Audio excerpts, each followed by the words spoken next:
राजस्थान के रेगिस्तानी जिले सूर्यगढ़ की दोपहर हमेशा की तरह उस दिन भी आग उगल रही थी।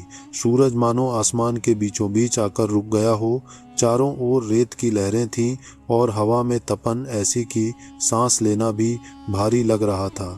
उसी तपती सड़क पर रेत उड़ाती हुई एक पुरानी पिकअप वैन धीरे धीरे आगे बढ़ रही थी। वैन चला रही थी अवनी चौहान। उसके चेहरे पर थकान थी, लेकिन आंखों में आत्मसम्मान और हिम्मत साफ झलक रही थी।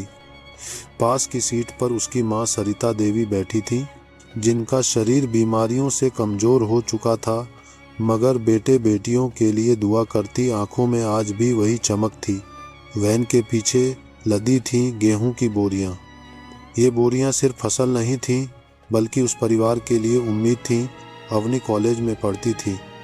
पढ़ाई के साथ साथ घर की जिम्मेदारियां भी उसी के कंधों पर थीं। पिता महीनों से बीमार थे, चलने फिरने की हालत में नहीं थे और अस्पताल का खर्च हर दिन बढ़ता जा रहा था। आज अगर समय पर सरकारी गोदाम पहुंच जाती तो गेहूं का पैसा मिल जाता और उसी से पिता के इलाज का आगे का रास्ता निकल आता। अवनी ने मां की ओर देखते हुए हल्की मुस्कान के साथ कहा, मां, 2 बजे तक पहुंच गए तो आज ही बाबूजी के इलाज के पैसे मिल जाएंगे। डॉक्टर ने आज रिपोर्ट देखने को कहा है। सरिता देवी ने बेटी के सिर पर हाथ फेरा। भगवान सब ठीक करेगा बेटी, तू मेरे साथ है, यही मेरी सबसे बड़ी ताकत है। वैन आगे बढ़ती रही, लेकिन किस्मत ने उस दिन उनके लिए कुछ और ही तय कर रखा था। थोड़ी दूर आगे अचानक सड़क पर लोहे के बैरिकेड दिखाई दिए। 3 पुलिसकर्मी सड़क बीचों बीच खड़े थे। उनके बीच में खड़ा था सब इंस्पेक्टर राघव सिंह। शरीर से भारी, आंखों में अहंकार और चेहरे पर ऐसा भाव जैसे वर्दी उसे कानून से ऊपर कर देती हो। उसके साथ खड़े दोनों सिपाही ज्यादा पुलिस कम और गुंडे ज्यादा लग रहे थे। हर गुजरने वाली गाड़ी को रोककर वे पैसे वसूल रहे थे। राघव सिंह ने हाथ उठाकर वैन को रोका। ओए लड़की, साइड में लगा गाड़ी, चेकिंग होगी। अवनी ने बिना बहस किए वैन रोक दी और शांति से बोली, सर, हम सरकारी गोदाम में गेहूं। चुप, राघव सिंह दहाड़ा। पहले कागज दिखा। वाई का दब। अवनी ने सारे वैध कागजात उसके सामने बढ़ा दिए, मगर राघव ने उन्हें देखा तक नहीं। उसने कागजात जमीन पर फेंक दिए और जूते से कुचलते हुए उन्हें फाड़ डाला। सरिता देवी से रहा नहीं गया। दर्द और अपमान से उनकी आवाज कांप गई। बाबू, ये क्या कर रहे हो? ये असली कागज थे। गरीबों को क्यों सताते हो? इतना सुनते ही राघव के चेहरे पर जहरीली मुस्कान फैल गई। ऐ बुढ़िया, तुझे बोलने का हक किसने दिया? फिर उसने अवनी की ओर घूर कर देखा। तू बड़ी अकड़ में दिख रही है, किसकी बेटी है तू? अवनी ने खुद को संभालते हुए मजबूती से कहा, सर, हम गलत नहीं हैं और हमें इस तरह बेइज्जत करने का आपको कोई हक नहीं है। अगले ही पल राघव सिंह का चेहरा लाल हो गया। हमें कानून सिखाएगी? और इससे पहले कोई कुछ समझ पाता, उसने पूरी ताकत से अवनी के गाल पर थप्पड़ जड़ दिया। थप्पड़ की आवाज सुनते ही जैसे सब कुछ थम गया। अवनी लड़खड़ा गई। उसकी आंखों के सामने अंधेरा सा छा गया। सरिता देवी चीख उठी, मेरी बेटी को क्यों मार रहा है? तुझे शर्म नहीं आती? दोनों सिपाहियों ने सरिता देवी को जोर से धक्का दे दिया। वह सड़क पर गिर पड़ी। सांस तेजी से चलने लगी। सीने में दर्द उठने लगा। अवनी बदहवास होकर चिल्लाई, माँ, माँ, उठो। लेकिन राघव सिंह ने उसकी बांह पकड़कर मरोड़ दी। बहुत ड्रामा कर लिया। चल थाने। माँ बेटी दोनों को बंद करूंगा। किसी ने मदद नहीं की। सड़क से गुजरती गाड़ियां रुके बिना आगे बढ़ गईं। कुछ लोग डर से नजरें फेर चुके थे।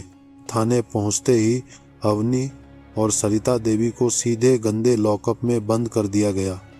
अंधेरी कोठरी, बदबू, गीली जमीन और हवा में सड़ांध। सरिता देवी की हालत वहां और बिगड़ने लगी। उनकी सांसें उखड़ने लगी थीं। अवनी ने रोते हुए चिल्लाया, कृपया मेरी मां को बाहर निकालो, उसे सांस की बीमारी है, वो मर जाएगी। राघव सिंह बाहर खड़ा हंस रहा था। मरने दे, एक गरीब मरेगी तो दुनिया का बोझ ही कम होगा। यह सुनते ही अवनी के भीतर कुछ टूट गया और कुछ जल उठा। उसने सलाखें पकड़कर चीखते हुए कहा, अगर मेरी माँ को कुछ हुआ तो मैं कसम खाती हूँ तुम सबको कानून के सामने घुटने टेकने पड़ेंगे।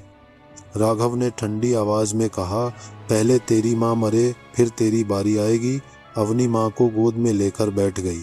माँ, आंखें खोलो, आपकी बेटी यहीं है, कुछ नहीं होगा।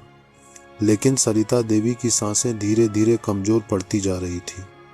उनकी पलकों का बंद होना शुरू हो चुका था। उसी वक्त जिले की एसपी प्रार्थना चौहान अपने ऑफिस में मीटिंग कर रही थी।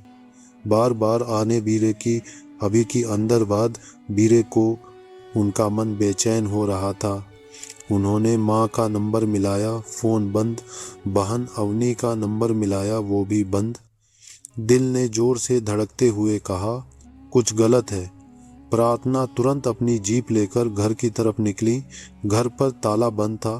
पड़ोसियों ने बताया कि माँ और बहन सुबह गेहूं लेकर निकली थी। तभी एक सड़क किनारे बैठा बच्चा बोला, दीदी, पुलिस वाले उन्हें गाड़ी में डालकर ले गए थे।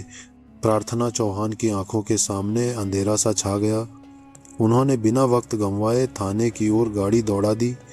थाने पहुंचते ही राघव सिंह ने झूठ बोला, मैडम, यहाँ तो कोई महिला नहीं आई।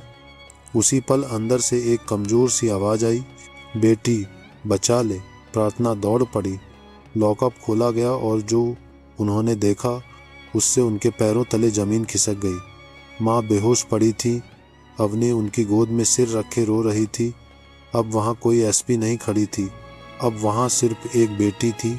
उसकी आंखें लाल थीं और आवाज में आग। किस हरामी ने मेरी माँ और बहन को हाथ लगाया? पूरा थाना सन्नाटे में डूब गया। प्रार्थना ने तुरंत आदेश दिया, राघव सिंह और उसके दोनों सिपाहियों को गिरफ्तार किया गया। उनकी वर्दी उतारकर उन्हें उसी लॉकअप में फेंक दिया गया। अगले दिन पूरा जिला जान गया कि इंसाफ क्या होता है। मीडिया के सामने प्रार्थना चौहान ने कहा कि कानून सबके लिए बराबर है, यूनिफॉर्म किसी को अत्याचारी बनने का हक नहीं देती। सरिता देवी को समय पर अस्पताल पहुंचाया गया। उनकी जान बच गई। अवनी की चोटों का इलाज हुआ। राघव सिंह और उसके गुंडे सिपाहियों पर हत्या की कोशिश, अवैध वसूली और सत्ता के दुरुपयोग के मामले दर्ज हुए। उस दिन सूर्यगढ़ में सिर्फ सूरज ही नहीं निकला था, बल्कि इंसाफ की लौ भी जली थी, जो देर तक लोगों के दिलों में जलती रही।